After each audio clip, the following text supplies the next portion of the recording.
मित्रों, स्वागत करते हैं एक बार फिर से हम आपके अपने YouTube चैनल कवि क्लासेस में। और इस सेशन में आप लोगों के लिए बहुत इंपॉर्टेंट अपडेट देने वाला हूं जो कि आपको कहीं भी देखने को नहीं मिलेगा। देखिए, यहाँ पर जो थंबनेल दिया गया है वह बिल्कुल सटीक और सही है। फेज 1 में जो काउंसलिंग नहीं करा है उन स्टूडेंट के लिए बहुत बड़ी खुशखबरी मैं यहाँ बताने वाला हूँ। और फेज 2 में कैसे फेज 1 के स्टूडेंट काउंसलिंग कराएं कि उनकी जो सरकारी सीट है बिल्कुल उनके पास दौड़ते दौड़ते चला है कि आ जाओ, मुझे ले लो, मुझे ले लो। ठीक है, तो चलिए जानते हैं इस सेशन में पूरी डिटेल में। उससे पहले हमारा काम करना आप लोग भूलिएगा मत। हमारा काम केवल एक ही होता है कि वह आपके द्वारा लाइक करना। तो लाइक जितना करेंगे उतना हमारे लिए फायदेमंद होता है। सबसे पहले आपको बताते हैं कि फेज 2 की जो काउंसलिंग शुरू होगी वह कब शुरू हो रही है। 9 अक्टूबर से आप लोग की जो काउंसलिंग वह शुरू हो चुकी है। अब यहाँ पे जो आप लोग का रजिस्ट्रेशन और चॉइस फिलिंग की लास्ट डेट है वह 13 अक्टूबर है। ठीक है, और आज 11 अक्टूबर हो गया है। तो यहाँ पर आप लोग के पास 2 दिनों का और समय है और कैसे काउंसलिंग करना इन दो दिनों में वह मैं आपको बताने वाला हूँ। देखिए, कई सालों से यहाँ पर बीएड की परीक्षा कराई जा रही है, लेकिन कभी भी जो सरकारी सीटें हैं उनकी संख्या नहीं बताई गई। लेकिन इस पर पूरी तरह से संख्या बताई गई है कि 7,651 जो हैं वह संख्या है पूरी जो सरकारी सीटें हैं। ऐसा बोला जा रहा है कि 10,000 सीटें रहती हैं सरकारी, तो 10,000 नहीं बल्कि आपकी 7,651 सीटें हैं, जिनमें आपकी 10% जो सीटें होती हैं वह ईडब्ल्यूएस के लिए रिजर्व रहती हैं। यानी कि आपकी लगभग 765 आपकी सीटें जो हैं वह ईडब्ल्यूएस की होती हैं। यानी कि इस प्रकार से हम कह सकते हैं कि टोटल जो सीटें होती हैं सरकारी वह आपकी 8,416 सीटें आपकी रहती हैं। अब यहाँ पे बताता हूं कि किस वर्ग में कितनी सीटें आपकी रिक्त रह चुकी हैं 8,416 में से।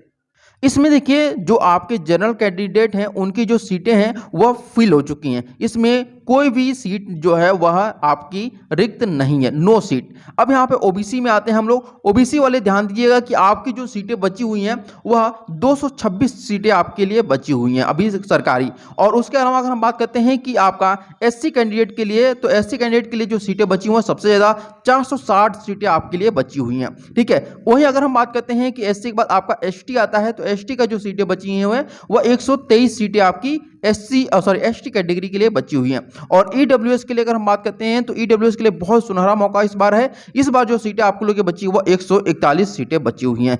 ठीक है, यहां भी ध्यान रखिएगा कि जो जनरल में सीटें हैं वह नहीं बची हुई हैं, लेकिन फिर भी फेज 1 में जिन भी जनरल कैंडिडेट को सरकारी सीटें अलॉट हुई हैं वह अपनी सरकारी सीट से खुश नहीं है, क्योंकि उनकी सरकारी सीटें जो है वह 60 किलोमीटर 80 किलोमीटर दूर पर मिला हुआ है, तो वो अपनी सरकारी सीटें छोड़ेंगे। तो जैसा कि अगर हम बात करते हैं कि हमारे इस यूट्यूब चैनल यानी कभी क्लासेस पे 5 ऐसे कैंडिडेट थे जिन्होंने बोला कि सर हम अपनी सरकारी सीट को नहीं लेना चाहते हैं क्योंकि हमारी सरकारी सीटें जो है वह बहुत दूर है, कॉलेज है। तो इस प्रकार से आपकी कुछ जो सरकारी सीटें रहेंगी वह बची रहेंगी। इसकी आपकी जो सूचना है वह कल तक आपको मैं अपडेट कर दूंगा कितनी जनरल की सीटें बची हुई हैं। तो कोशिश करिएगा आप लोग जनरल के हों या ओबीसी, एससी, एसटी, ईडब्ल्यूएस, सभी के सभी स्टूडेंट क्या करिएगा आप लोग, जो कि आपको पता है कि फेज 1 में लगभग 50,000 स्टूडेंट ने रजिस्ट्रेशन नहीं कराया था। ठीक है, तो ये 50,000 स्टूडेंट जो हैं वो आप लोग एक बार कोशिश करिएगा कि केवल और केवल सरकारी सीटें और गवर्नमेंट एडेड कॉलेज को ही चुनिएगा। यानी अगर हम बात करते हैं कि कम से कम यहां पर 20 गवर्नमेंट सीटों को चुनिएगा। ठीक है, 20 गवर्नमेंट कॉलेजों को चुनिएगा। ठीक है, इसके अलावा अगर हम बात करते हैं कि 51 जो है वह एडेड कॉलेज चुनिएगा। प्राइवेट कॉलेज को आप लोग चुनिएगा ही मत। ठीक है, गवर्नमेंट और एडेड कॉलेज, अगर आपको इनमें से कोई भी नहीं मिलता है तो आपके जो 5,000 रुपये होंगे वो आपके रिफंड हो जाएंगे। और फिर आप लोग पूल काउंसलिंग में जाकर के अपना काउंसलिंग कराएंगे तो वहां पे आपको जो सीटें होंगी वो अलॉट हो जाएंगी। तो यहाँ पे आपको 2 चीजें मिलेंगी फायदा। एक तो आपका 5,000 रुपये डूबेगा नहीं, दूसरी चीज कि आपको फिर अगर एडमिशन लेना ही है तो आप प्राइवेट में लेना है तो आप लोग पूल काउंसलिंग के द्वारा भी अपना एडमिशन करा सकते हैं।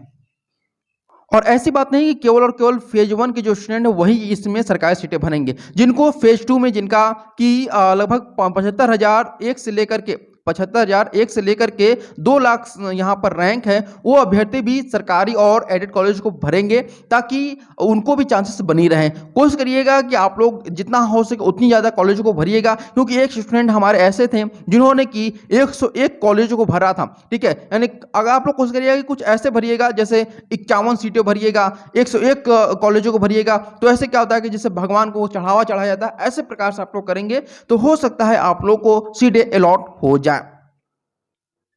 उम्मीद करते हैं हम जो कहना चाहते हैं आप लोग समझने की कोशिश कर रहे होंगे।